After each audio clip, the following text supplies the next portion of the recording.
Pagdalaw ni Maria sa kanyang pinsan na si Elizabeth, na kung saan ay magsasabing na makikita natin ang napakaganda pong halimbawa ng pagmamahal at malasakit sa isa't isa.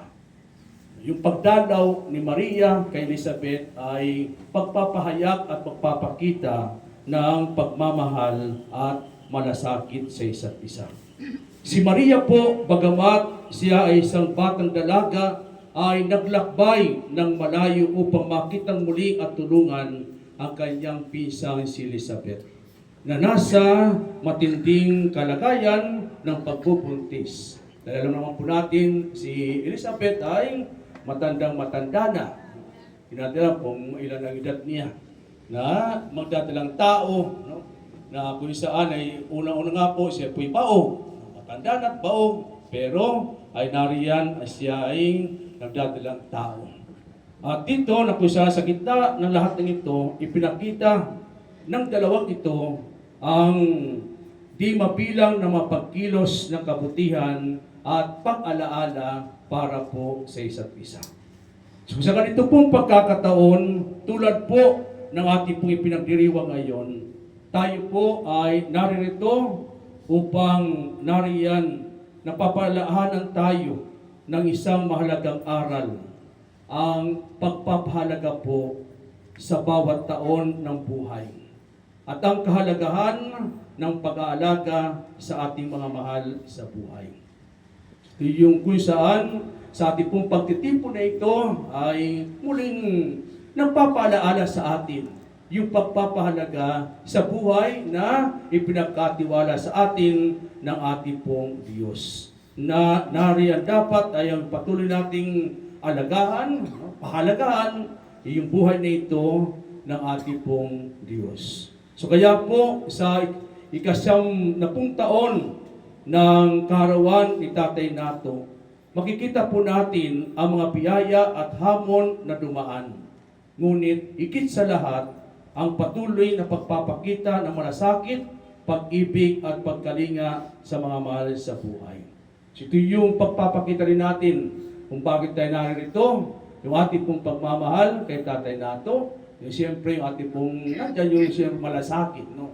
Na nariyan, na tayo natitipon ngayon, ito yung pagpapahayag din ng pagmamahal, pagpapahayag ng pagkilala, no? Lalo tigit po sa kabutihan ng Diyos na patuloy na ibinibigay po, ipinagkakaloob kay Tatay Nato at ganoon din po sa ating pong lahat. So kaya sa pamagitan nito ay muli tayong tinuturuan. Tinuturuan tayo ng Ebanghelyo ating pong napakinggan na sa kabila ng ating mga taon at karanasan, ang pinakamahalaga po ay ang magpatuloy sa pagtulong, pagbibigay at pagpapakita ng malasakit tulad po ni Maria at Elizabeth sa kanilang pagkikita.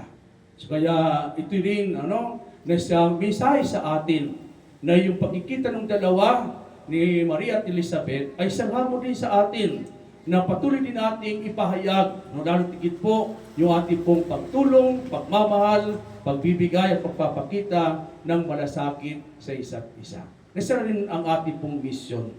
So ang mga taon na dumaan, ngunit ang pagmamahal, pagkalinga at pananalig sa Diyos ay nagbibigay ng bagong lakas at pag-asa. Tulad po ng ipinamalas sa ating mga nuno at sa mga taong nagsisilbing ilaw sa ating pong buhay. At sa bawat taon po na lumilipas, tayo pinalalakas upang magpatuloy sa ating misyon bilang tagapagdala ng pag-ibig at kagalakan sa ating pong komunidad.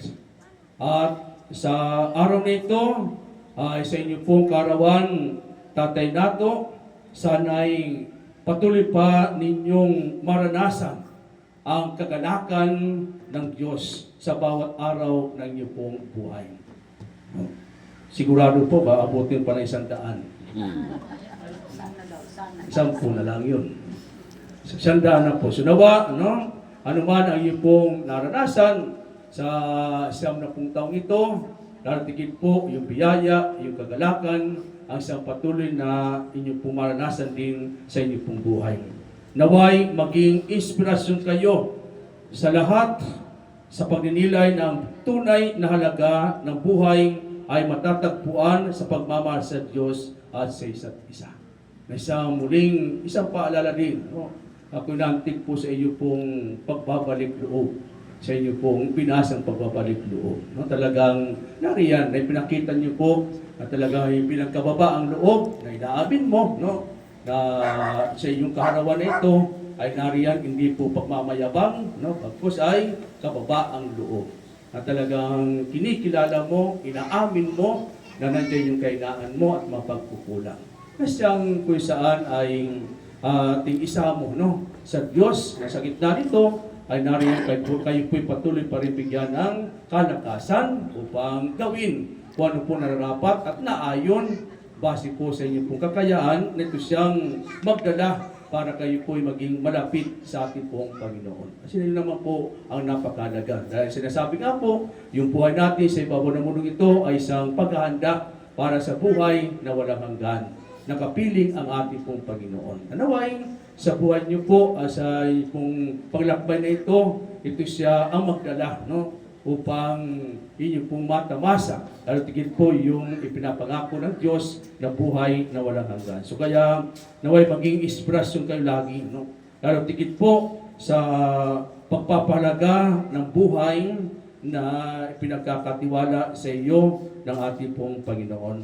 At sa pamagitan nito, na sa pagmamahal ay patuloy na may bigay sa iyo pa ang liwanag at pag-asa sa mga nasa paligid ninyo. Na kung saan ating ngayon, ating pong gugunitain, no? Yung kapanganakan ng ating pong Panginoon, na ito'y patuloy na magbigay sa iyo ng inspirasyon na nariyan, no? Na patuloy na alagaan, lalo tigit po yung buhay na ibinigay sa inyo ng Panginoon. At sikapin po ninyo na gawin din ang narapat upang iyong buhay na ibinigay ang isang magdala sa ipinapangakong kaganapan ng buhay ng ating pong Panginoon. So nawa, kayo po ay patuloy na pagpalain ng Diyos at anuman pa ang inyong pong ninanais sa ibabaw ng mundong ito ay patuloy pagkatiwala sa iyo, kasama po ng iyong pumamahal sa buhay, na kasama mo sa iyo sa pang-araw-araw na paglalakbay sa ibabaw ng mundong ito. So kaya patuloy ka nawang pagpalain ng Diyos, bigyan ng kalakasan hanggang sa gusto mo, no? Na kung kailan gusto mo ay kung ituloy lamang hihina sa Diyos at nawa, ipatuloy pa ibigay po sa iyo ng ating pong may kapal. Amen. Tumayo po tayo.